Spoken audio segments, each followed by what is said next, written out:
El agua, fuente de vida para quienes habitamos el planeta Tierra. Sin ella, la vida tal como la conocemos no existiría. Presente mayoritariamente en forma líquida, pero pudiendo hallársela en forma sólida y gaseosa, denominada hielo y vapor, respectivamente. Fundamento único y sustancial para todo, si no la gran mayoría, de las actividades y productos que usamos. Nuestro cuerpo es entre el 60 y el 70% de agua, y algunas de sus partes, como el cerebro, la sangre y los pulmones, poseen entre un 70 y un 90% de agua, y es el elemento primario que se busca en planetas solares y extrasolares para permitir su futura colonización. Este compuesto químico natural del cual tanto dependemos fue analizado, estudiado e investigado por científicos a lo largo del tiempo, y se supone que ya conocemos todo de él. Pero, ¿eso es cierto? ¿O que al ser, al igual que el oxígeno, un elemento vital para la vida humana, aún esconde secretos indescifrables que aparecen en determinadas circunstancias, para asombro de todos, incluso de los propios ortodoxos, que los siguen negando? La memoria del agua, pruebas y teorías. Jacques Benveniste, Masaru Emoto y Luc Montagnier. Esto es Contacto con la Ciencia, programa de divulgación. Todos los hechos científicos y enigmáticos que usted siempre quiso saber.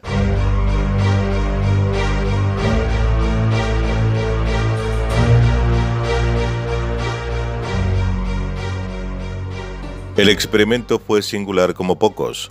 El científico francés Jacques Benveniste proyectó sobre una superficie de agua la imagen luminosa y electromagnética del curare, un veneno mortal de necesidad. No hubo contacto físico de ningún tipo entre ambas sustancias, sin embargo, dio de beber aquel agua a las ratas de su laboratorio. Murieron por asfixia y paro cardíaco como hubieran muerto de haber ingerido curare, pero solo bebieron agua. A partir de ese momento, Benveniste propuso que el agua tiene memoria. El agua recibe, memoriza y transmite vibraciones electromagnéticas. Esta idea en absoluto admitida por la ciencia oficial fue demostrada experimentalmente por el científico francés Jacques Benveniste. Gracias a la experimentación demostró que cada molécula de agua es, al poseer polo negativo y positivo, un pequeño imán que tiene la capacidad de adherirse a otras formando grupos. Estas estructuras, muy delicadas y sensibles a las influencias vibratorias, almacenan un registro al que nuestro protagonista de hoy llamó memoria del agua. La capacidad del agua para ser afectada por las vibraciones está estrechamente relacionada con la homeopatía, una terapia alternativa basada en el principio de que una sustancia incluso diluida hasta desaparecer no pierde sus propiedades curativas. Cuando se ingiere un remedio homeopático, el cuerpo asume las propiedades originales del producto y el paciente responde como si se tratara de la sustancia empleada para preparar el remedio. En 1988, este fenómeno fue demostrado por Benveniste y su equipo bajo condiciones estrictamente controladas, como posteriormente contrastaron investigadores de 5 universidades diferentes. Sus experimentos demostraron la eficacia de la homeopatía, un hecho que, aunque comprobado, no ha podido todavía explicarse. Para Benveniste, las propiedades curativas de las terapias naturales residen precisamente en la memoria del agua. El 30 de junio de 1988, la conocida revista científica Nature publicó un artículo firmado por 13 estudiosos de diversas nacionalidades, en el cual se confirmaba el principio básico de la homeopatía, que las sustancias diluidas en dosis infinitesimales presentan acción terapéutica. Esto significa que el agua tiene memoria y que cualquier sustancia que entre en contacto con ella dejará una especie de señal que modificará el campo electromagnético de algunas moléculas de agua. Todo acabó complicándose un mes después cuando el director de Nature, John Maddox, publicó un nuevo artículo bajo la condición de que un equipo independiente compuesto por él y 2 investigadores de supuestos fraudes insólitos como Walter Stewart y el conocido mago James Randi presenciaran la repetición de los experimentos. Los resultados, lógicamente, ya no fueron tan favorables. El apaño de Maddox marginó al investigador francés, quien además tuvo que escuchar graves acusaciones. Una de ellas apuntaba a Boiron, una empresa homeopática gala que presuntamente habría financiado los estudios de Benveniste. Las sospechas desataron un grave escándalo científico que acabó con la clausura del laboratorio de inmunofarmacología de Benveniste. No obstante, prosiguió con sus investigaciones como director de una entidad privada, el Laboratorio de Biología Digital en Clamart, Francia.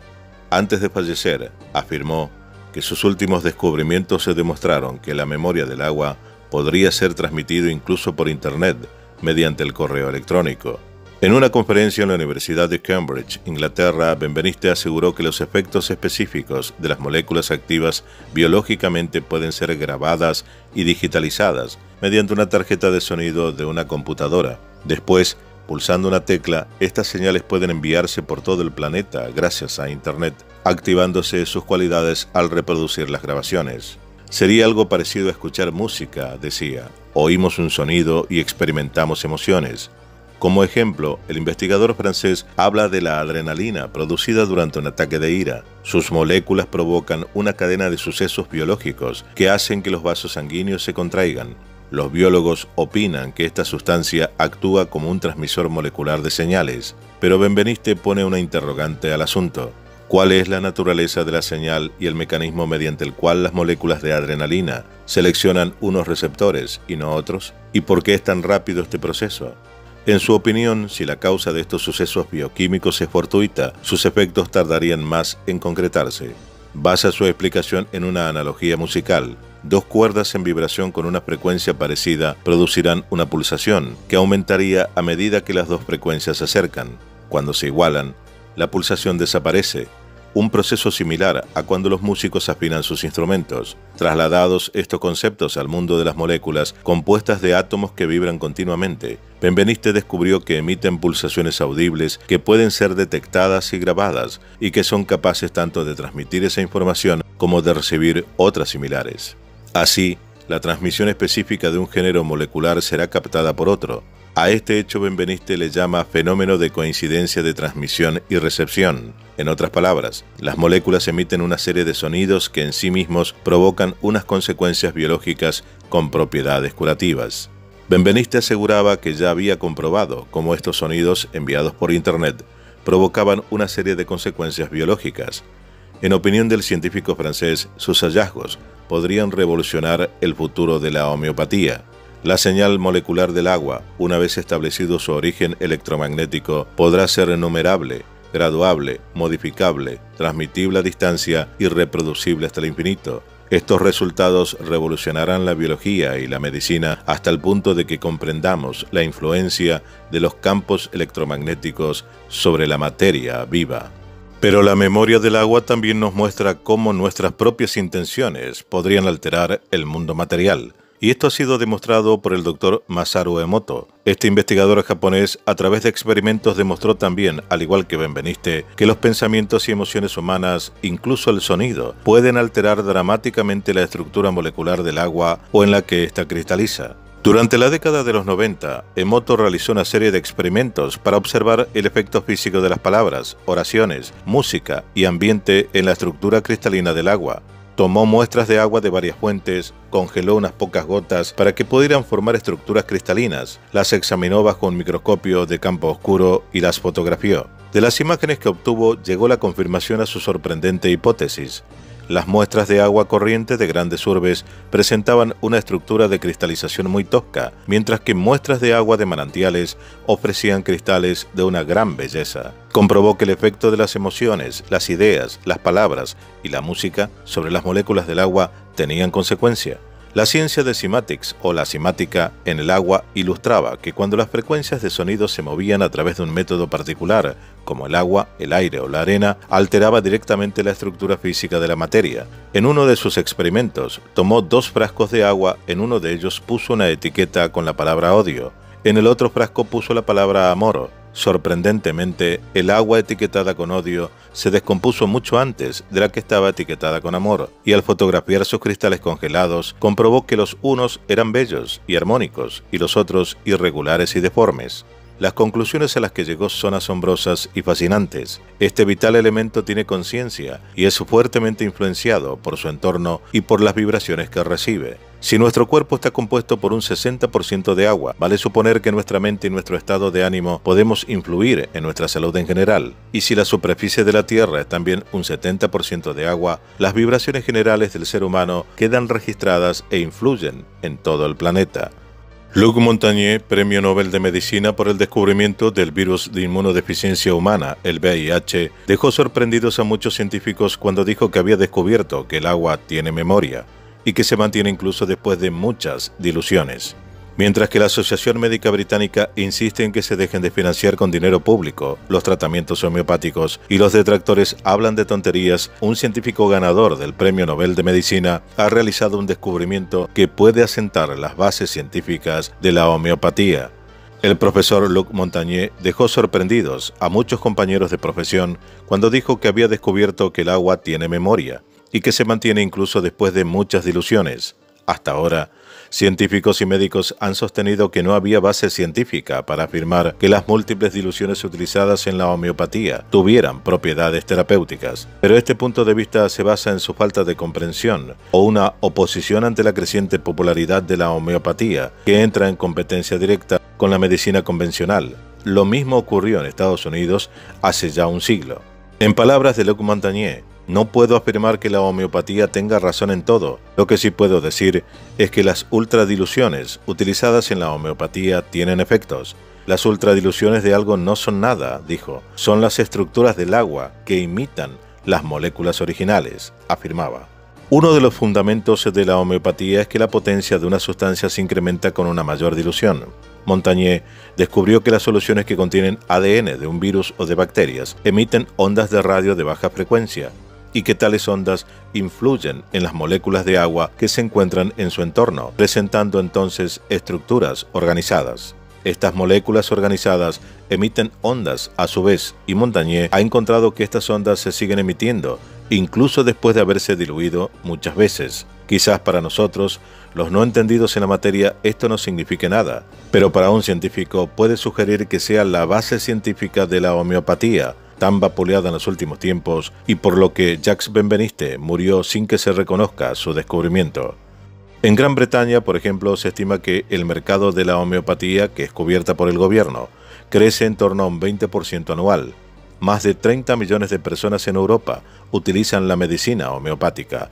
El príncipe Carlos de Inglaterra utiliza la homeopatía y el médico de la familia real inglesa siempre ha sido un médico homeópata, desde finales del 1800. La homeopatía también está ganando popularidad en Estados Unidos y es mucho más popular en otros lugares del mundo. En la India, por ejemplo, unas 130 millones de personas la utilizan. En Brasil, la homeopatía está reconocida como especialidad médica y unos 15.000 médicos están certificados como especialistas homeopáticos. Brian Josephson decía, las críticas en torno a la cantidad extremadamente pequeña de las moléculas de soluto presentes en la solución después de que han sido diluidas repetidamente no vienen al caso, ya que los defensores de los remedios homeopáticos atribuyen sus efectos no a las moléculas presentes en el agua, sino a las modificaciones de la estructura del agua, afirmaba.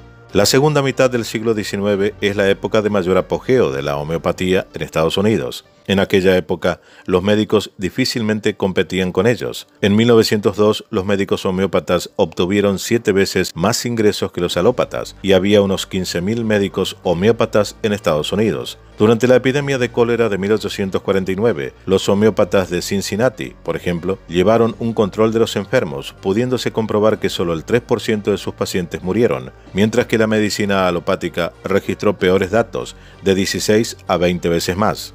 Muchas personas han elegido a la homeopatía como terapia en la historia, entre ellas varios presidentes de Estados Unidos y escritores como Emerson, Mark Twain, Goethe y George Bernard Shaw, por nombrar solo algunos. Luc Montagnier afirmó, lo que hemos encontrado es que el ADN produce cambios estructurales en el agua que persisten en las ultradiluciones y que conducen a la producción de señales electromagnéticas en resonancia. Las señales de alta densidad provienen del ADN bacteriano y viral. Me han dicho algunas personas que han reproducido los resultados de Benveniste, pero que tienen miedo a publicarlos debido al error intelectual que ejercen ciertas personas que no lo entienden, afirmaba. En el siglo XX, la Asociación Médica Americana, la AMA, admitió que la medicina homeopática estaba disminuyendo los ingresos de los médicos alopáticos, gracias a la financiación por parte de asociaciones como la Fundación John D. Rockefeller y Carnegie. La AMA fue capaz de desacreditar la homeopatía y deshacerse de la competencia de la medicina natural y alternativa. Las 22 escuelas de medicina homeopática que existían en 1900 se redujeron a solo 2 en 1923. En 1950 ya no quedaba en Estados Unidos ningún centro de formación homeopática. Irónicamente, John D. Rockefeller, el padre de la actual medicina, creía firmemente en la homeopatía y se refirió a ella como un paso progresivo y agresivo de la medicina. Rockefeller vivió hasta los 99 años de edad, utilizando hasta los últimos años de su vida la medicina que intentó eliminar, la homeopatía. Montagnier concluye señalando, cuando se le preguntó si le preocupa adentrarse en la pseudociencia, y contesta: no, porque no es una pseudociencia, no es charlatanería. Estos son fenómenos reales que merecen mayor estudio. Dana Ullman, homeópata, afirmaba que las declaraciones erróneas y la desinformación sobre la homeopatía son predecibles debido a que este sistema médico ofrece una amenaza viable y significativa a los intereses económicos de la medicina, y no digamos la filosofía y visión global de la biomedicina.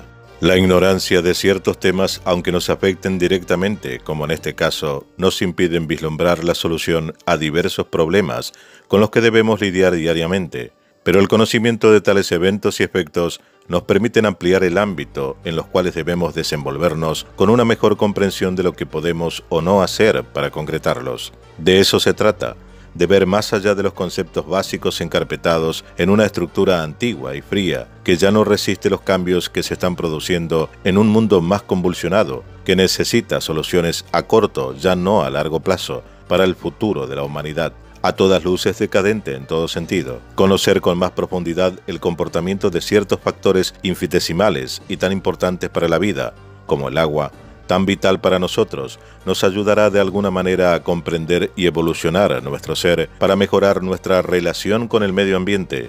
Lo positivo de este descubrimiento asombroso es que hay otros que lo siguen investigando y seriamente, confirmando de que es real y puede usarse. El claro ejemplo de ello es la reciente investigación del Instituto Aeroespacial de la Universidad de Stuttgart, en Alemania, respaldando con sus experimentos de que el agua tiene memoria, una afirmación que podría cambiar toda nuestra forma de ver el mundo.